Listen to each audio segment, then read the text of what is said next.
Hello everyone, स्वागत है आपका सेंट पीटर्स लॉ एकेडमी के ऑनलाइन प्लेटफॉर्म पर। आज हम डिस्कस करने वाले हैं हिंदू विधि में सेक्शन 3 जो डेफिनेशन की बात करता है। लेकिन उससे पहले एक बेसिक इंट्रो भी जानेंगे कि हिंदू मैरिज एक्ट आखिर क्या क्या बातें करता है, क्या कहता है, थोड़ी सी उसके बारे में जानेंगे। बाकी सेक्शन 3 में जो डेफिनेशन दे रखी है उनको आज हम डिस्कस करेंगे। तो आइए जानते हैं। देखिए, सबसे पहले हम हिंदू मैरिज एक्ट की बात कर रहे हैं। तो ये एक्ट है कब का? तो ये एक्ट है 1955 का। ठीक है। इसके लागू होने की तिथि, जब आप इस एक्ट को पढ़ोगे तो आप देखोगे कि वहां पर कहीं पर भी उस एक्ट में लागू होने की डेट बता ही नहीं रखी है। जो सेक्शन फर्स्ट है वो भी विस्तार की बात करता है और संक्षिप्त नाम की बात कर रहा है, वहां एनफोर्समेंट डेट की बात की ही नहीं गई। तो आप देखोगे उस एक्ट में एक डेट लिखी हुई है 18 मई 1955। तो यही डेट है हिंदू मैरिज एक्ट के लागू होने की तिथि। देखिए, बहुत बार क्या होता है कि जैसे कोई एक्ट पारित होता है तो एक इन फ्यूचर एक डेट दे दी जाती है कि उस डेट को ये एक्ट लागू होगा। लेकिन कभी कभी जिस दिन उसको असेंट मिलती है, असेंट राष्ट्रपति की असेंट मिलती है, वो असेंट वाली डेट ही उसकी लागू होने वाली तिथि होती है। तो हिंदू मैरिज एक्ट में वो डेट है 18 मई 1955। आगे जानते हैं कि इसमें टोटल अध्याय कितने हैं, कितने चैप्टर है। तो इसको 6 भागों में बांटा गया है, 6 अध्याय में इसको विभाजित किया गया है। टोटल सेक्शन कितने हैं? 30 हैं, जो एक एक करके हम डिस्कस करेंगे। उसके बाद आता है इसका विस्तार। तो सिंपल सी बात है, इसका विस्तार पूरे भारत में है। पहले जम्मू कश्मीर में नहीं था, अब जम्मू कश्मीर में भी है। लेकिन आप जब ये सेक्शन पढ़ेंगे तो आप देखेंगे उसमें एक बात और लिखी हुई है कि जिन राज्य क्षेत्रों पर इस एक्ट का विस्तार है और वहां पर रहने वाला कोई व्यक्ति अगर उस राज्य क्षेत्र से बाहर चला जाता है तो उस पर भी ये एक्ट लागू होगा। जैसे अगर कोई भारत में, क्योंकि संपूर्ण भारत में इसका विस्तार है अब, और पूरे भारत में कोई व्यक्ति रहता है और भारत से बाहर अगर वो व्यक्ति चला जाए तो बाहर जाने से ये ऐसा नहीं होगा कि अब वो हिंदू मैरिज एक्ट से गवर्न नहीं होगा, अब भी उस पर हिंदू मैरिज एक्ट लागू होगा। जैसे फॉर एग्जाम्पल, अगर ये ए है, ठीक है, और ये एक हिंदू है और इसी वजह से इस पर हिंदू मैरिज एक्ट लागू हो रहा है, लेकिन ये क्या करता है, भारत छोड़ जाता है। ये आदिवासी डोमिसाइल इसका भी भारत का है, लेकिन भारत छोड़कर ये किसी बाहर देश में चला जाता है और इसकी ऑलरेडी एक मैरिज भारत में हो रखी थी और ये एक देश में जाकर, जहां पर दूसरी शादी करना अपराध नहीं है, ऐसी जगह जाकर दूसरी मैरिज कर लेता है, सेकंड मैरिज कर लेता है।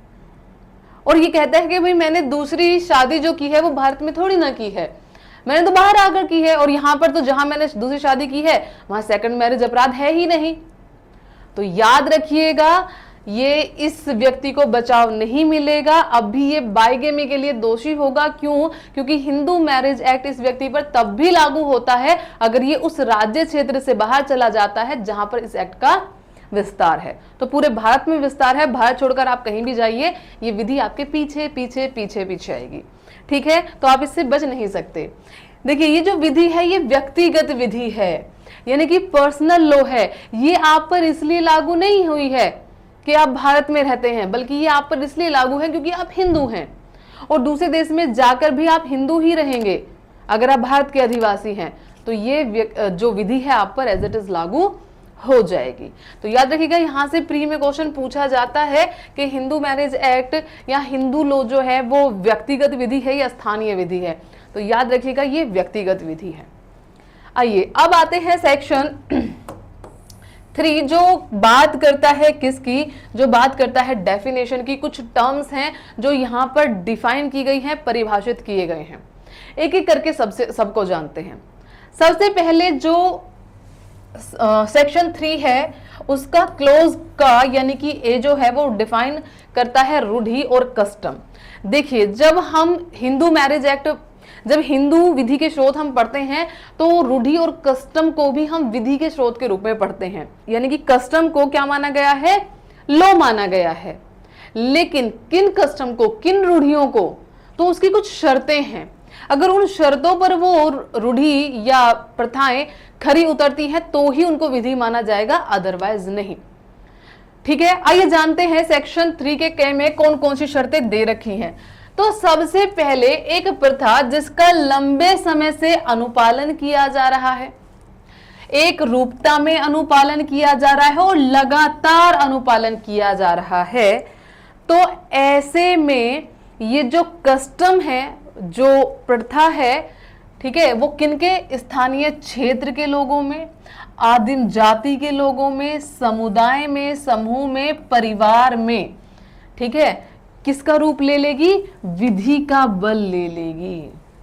यानी कि कोई भी स्थानीय क्षेत्र में अगर किसी कस्टम का, किसी रूढ़ी का लंबे समय से अनुपालन, एक रूपता में और लगातार अनुपालन किया जा रहा है, तो उस स्थानीय क्षेत्र में ये रूढ़ी विधि का बल ले लेगी। अगर यही चीजें आदिम जाति, समुदाय, समूह या परिवार के द्वारा किसी विधि, किसी कस्टम का लगातार एक लंबे समय से लगातार एक रूपता में पालन किया जा रहा है, तो इन सब में ये जो कस्टम है ये विधि का बल ले लेती है। लेकिन शर्त ये है कि ये जो रूढ़ी हो ये निश्चित हो, युक्ति युक्त हो और लोक नीति के विरुद्ध ना हो। निश्चित यानी कि पता हो कि क्या कस्टम है, अगर उसको लेकर कोई डाउट है तो वो कस्टम मान्य नहीं होगी। युक्ति युक्त हो, रीजनेबल हो, जिसकी आप मांग कर रहे हो।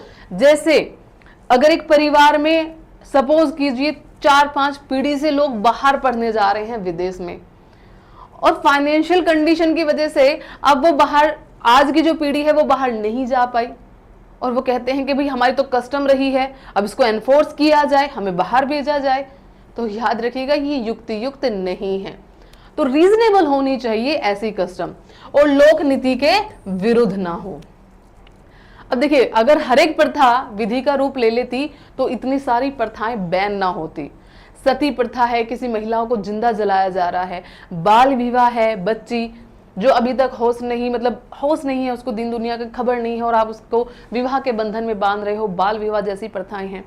इन सबको क्या किया गया है, खत्म किया गया है कानून बनाकर। तो अगर हर एक प्रथा मान्य होती तो उनको खत्म नहीं किया जाता। तो ये क्या है, लोक नीति के विरुद्ध है। इसी तरीके से अगर एक परिवार में कोई प्रथा चलती आ रही है तो उसका अस्तित्व भंग नहीं होना चाहिए। क्या किसी परिवार की प्रथा को भी मान्यता दी जा सकती है? आंसर है यस। कोई एग्जाम्पल, आइए एक एग्जाम्पल से जानते हैं। जैसे सपोज कीजिए कोई मंदिर है और मंदिर में जो पुजारी अपॉइंट हो रहा है वो काफी समय से एक ही फैमिली से हो रहा है, ठीक है। तो ऐसी स्थिति में ये प्रथा जो है अब विधि का बल ले लेगी, यानी कि आने वाली पीढ़ी भी इसके अनुसार, उस प्रथा के अनुसार खुद को उस मंदिर का पुजारी अपॉइंट करने के लिए मांग कर सकते हैं। तो लेकिन शर्त यह है कि अगर एक परिवार की प्रथा है तो वो भंग नहीं होनी चाहिए। जैसे सपोज कीजिए कुछ समय से, मतलब काफी समय से, कुछ पीढ़ियां हैं जो उस मंदिर की पुजारी रही हैं, लेकिन एक समय में ऐसा हुआ कि एक पीढ़ी बाहर विदेश चली गई पढ़ने और पुजारी बनी नहीं उस मंदिर की, तो किसी और ने उस समय पदभार संभाला।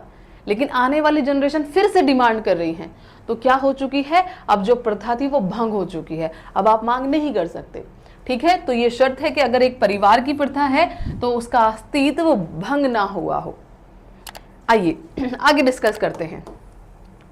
देखिए सेक्शन 3 का जो ग है, यानी कि जो सी क्लोज है, वो बात करता है सगा और सौतेला नातेदारी। सगी और सौतेली नातेदारी क्या होती है, ये तो आपने सुना होगा, सगा है, ये मेरा सौतेला है, लेकिन एक टर्म और आती है सहोदर। तो आइए जानते हैं कि ये आखिरकार है क्या। तो 2C जो है वो सगा और सौतेला दो शब्दों को परिभाषित करता है। सगा कौन है, दो व्यक्तियों के बीच की नातेदारी सगी नातेदारी कही जाएगी यदि उनके जो पूर्वज है वो एक ही है, यानी कि पिता एक है, ठीक है, और उनकी पत्नियों एक ही पत्नी से वो जन्मे हैं। जैसे ये ए है, ठीक है, पूर्वज का मतलब है यहां पर पिता, और इसके दो संतानें हैं बी और सी, और दोनों ही संतानें डी वाइफ से, यानी कि जो इनकी वाइफ है इसी वाइफ से जन्मे हैं।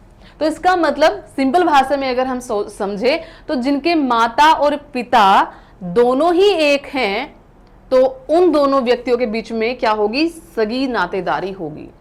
ठीक है, इसी तरीके से सौतेली नातेदारी का क्या मतलब है, दो लोगों के बीच में सौतेली नातेदारी होगी यदि एक ही पूर्वज, यानी कि जो पूर्वज है वो तो एक ही है, पूर्वज मतलब पिता, लेकिन उनकी भिन्न पत्नियों से वो जन्मे हैं। दो लोग हैं ए और बी, इन दोनों के बीच नातेदारी कैसी है, सौतेली। सौतेली नातेदारी कैसी है, इनके जो फादर हैं वो तो सेम हैं, लेकिन जो माताएं हैं वो अलग अलग हैं। तो अब इन दोनों के बीच में नातेदारी कैसी है, सौतेली नातेदारी है। एक टर्म्स और आता है सहोदर। अब भाई ये सहोदर क्या है, बहुत कम लोगों ने सुना होगा सहोदर नातेदारी, क्योंकि जनरली हम सगी और सौतेली ही सुनते हैं। तो आइए जानते हैं। सहोदर नातेदारी में क्या होता है, जो पूर्वजा है, पूर्वजा का मतलब है माता से, यानी कि जो पूर्वजा है वो तो एक ही है, लेकिन उनके जो औलादे हैं उनके पति भिन्न हैं, यानी कि भिन्न दो लोगों के बीच में सहोदर नातेदारी कही जाएगी अगर उनकी एक ही पूर्वजा से वो जन्मे हैं लेकिन पिता उनके अलग हैं। जैसे ए और बी के बीच में नातेदारी कैसी है, सहोदर। कब, जब इनकी माता तो सेम है, लेकिन अगर हम फादर की बात करें तो फादर दोनों के अलग हैं, तो इन दोनों के बीच नातेदारी कैसी है, सहोदर। हालांकि जर्नली वे में हम इनको भी सौतेला ही बोल देते हैं, जबकि नहीं, कानून की नजरों में या कानून की भाषा में इनको सहोदर बोला जाता है। आई होप आपको ये क्लियर हुआ होगा। काफी बार ये क्वेश्चन पूछे जाते हैं, और जब आप अपने बैरक से पढ़ोगे तो वहां शब्द इस्तेमाल हुआ है पूर्वज, ठीक है, और पूर्वजा। तो याद रखना, पूर्वज का मतलब यहाँ पर पिता से है, मैंने लिख दिया है वैसे तो, और पूर्वजा का मतलब माता से है। ठीक है, यानी कि जब माता पिता एक तो सगी नातेदारी, जब पिता एक लेकिन माताएं अलग तो सौतेली नातेदारी, जब माता एक और पिता अलग अलग तो सहोदर नातेदारी। इसके बाद सपिन रिलेशन और प्रोहिबिट रिलेशनशिप को डिफाइन किया गया है। ये हम आपको अगली वीडियो में बताएंगे कि आखिर सपिन रिलेशनशिप और प्रोहिबिट रिलेशनशिप होता क्या है। तब तक के लिए नमस्कार।